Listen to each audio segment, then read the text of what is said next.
కేంద్ర బీజేపీ ప్రభుత్వం రాష్ట్రంలోని టీడీపీ జనసేన బీజేపీ కూటమి ప్రభుత్వం ఈ రెండు కలిసి ఎయిర్పోర్ట్ లేని విశాఖగా తయారు చేస్తూ ఉన్నారు. భోగాపురం ఎయిర్పోర్టు ప్రారంభమైన వెంటనే 60 సంవత్సరాలు ఖ్యాతిగాంచినటువంటి వైజాగ్ ఎయిర్పోర్ట్ని మూసివేయడం కోసం సిద్ధపడతా ఉన్నారు.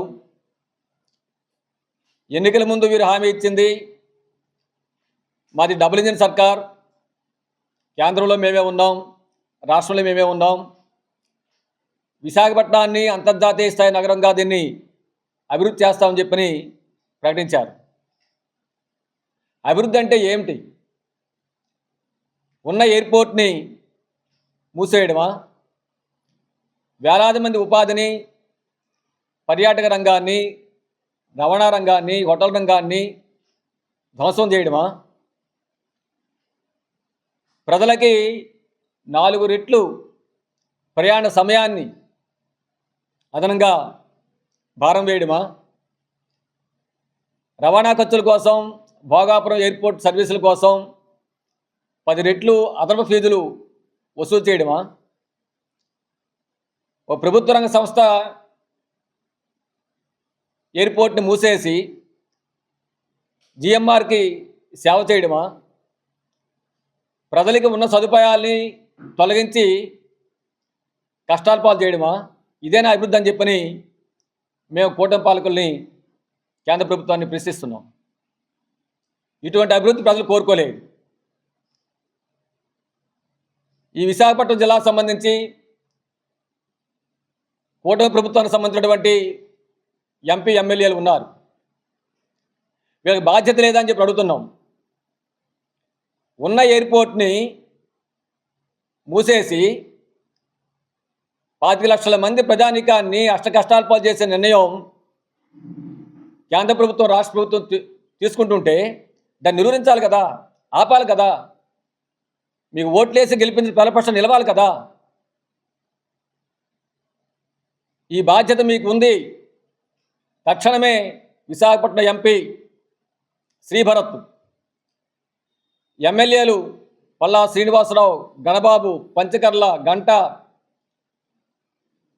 విష్ణుకుమార్ రాజు, వంశీకృష్ణ యాదవ్,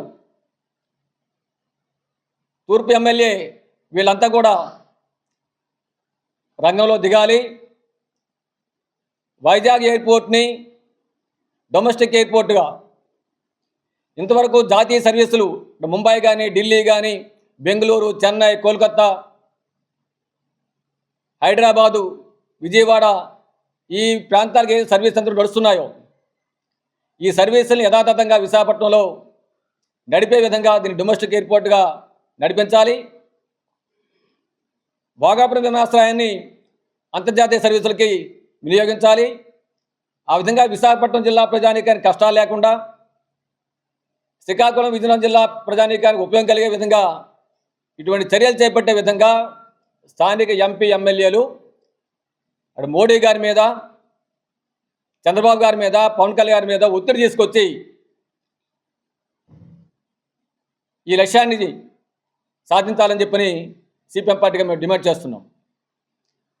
ఆ డిమాండ్తో మేము రేపటి నుంచి 13వ తేదీ వరకు అన్ని నియోజకవర్గాల ఎమ్మెల్యేలకి, ఎమ్మెల్సీలకి, ఎంపీకి బైక్ ర్యాలీలు నిర్వహించి వాళ్ళ ఆఫీసుల్లో మేము వినతులు సమర్పిస్తాం. ఆఫీసులో వారు అందుబాటులో లేకపోతే విశాఖపట్నంలో వాళ్ళు ఎక్కడుంటే అక్కడికి పోయి వినతులు సమర్పించి మిమ్మల్ని నమ్మి ప్రజల ఓటేసి గెలిపించారు, విశాఖపట్నం విధ్వంసం జరుగుతూ ఉంది, ప్రజలకు ఉన్న సదుపాయాలు తీసేస్తూ ఉన్నారు, మీరు బాధ్యత వహించి వైజాగ్ ఎయిర్పోర్ట్ని డొమెస్టిక్ ఎయిర్పోర్ట్గా మీరు రక్షించండి అని చెప్పని కోరుతూ వారికి వినతులు సమర్పిస్తాం. వాళ్ళు స్పందించి ఎయిర్పోర్ట్ రక్షణకు శుద్ధ కృషి చేస్తే సరే, లేని పక్షంలో ఖచ్చితంగా ఉద్యమాన్ని ఉధృతం చేయక తప్పదు. ప్రజల ముందు మీరు భూముల్లో నిలబడ తప్పదని చెప్పని మీ ద్వారా హెచ్చరిస్తున్నాం. బీజేపీ ఎమ్మెల్యే విష్ణుకుమార్ రాజు ఆయన మరో నాటకానికి తెరలేపారు. ఆయన వైజాగ్ ఎయిర్పోర్ట్ని డొమెస్టిక్ ఎయిర్పోర్ట్గా విశాఖపట్నంలో కొనసాగించాలని అడుగుతున్నాడు. ఆయన ఎవరిని అడుగుతున్నాడు? ఆయన ముఖ్యమంత్రిని అడుగుతున్నాడు. మేము అడుగుతున్నది మోడీ గారిని ఎందుకు అడగడం లేదు, ముఖ్యమంత్రి గారిని అడగండి, మంచిదే. మోడీ గారు కూడా అడగాలి కదా, కేంద్ర ప్రభుత్వం మీరు అడగాలి కదా. ఈ ఎయిర్పోర్ట్ని మూసివేత గురి చేస్తుంది కేంద్ర ప్రభుత్వం, రాష్ట్ర ప్రభుత్వం ఉమ్మడి కలిపి కదా, మీ డబుల్ ఇంజిన్ సర్కార్ కదా. మీరే ఎయిర్పోర్ట్ని మూసేస్తుంటారు, మీరే ఎయిర్పోర్ట్ని కొనసాగించాలని చెప్పి ప్రకటన చేస్తారు. ఇందులో ఏం చేస్తుంది ఉందండి?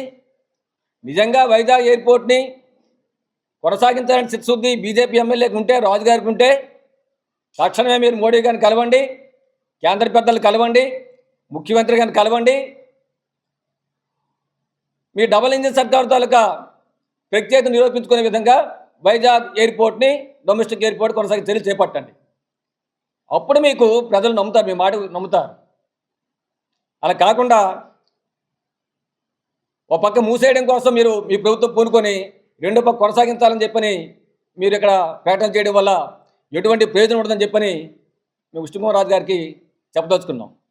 కాబట్టి ఈ నాటకాలను కట్టిపెట్టి వైజాగ్ ఎయిర్పోర్ట్ రక్షణ కోసం చిత్తశుద్ధితో రాజుగారితో పాటు విశాఖపట్నం టీడీపీ, జనసేన ఎమ్మెల్యేలు, ఎంపీలు, ఎమ్మెల్సీలు చిత్తశుద్ధితో కృషి చేయాలి. మీరు కానీ కృషి చేయకపోతే విశాఖపట్నం ద్రోహులుగా నిలబడతారు మీరు ఖచ్చితంగాను. అటువంటి పరిస్థితి వస్తే ప్రజలు మీకు సరైన గుణపాఠం చెప్తారని చెప్పని సిపిఎం పార్టీగా మీకు హెచ్చరిస్తూ ఉన్నాం.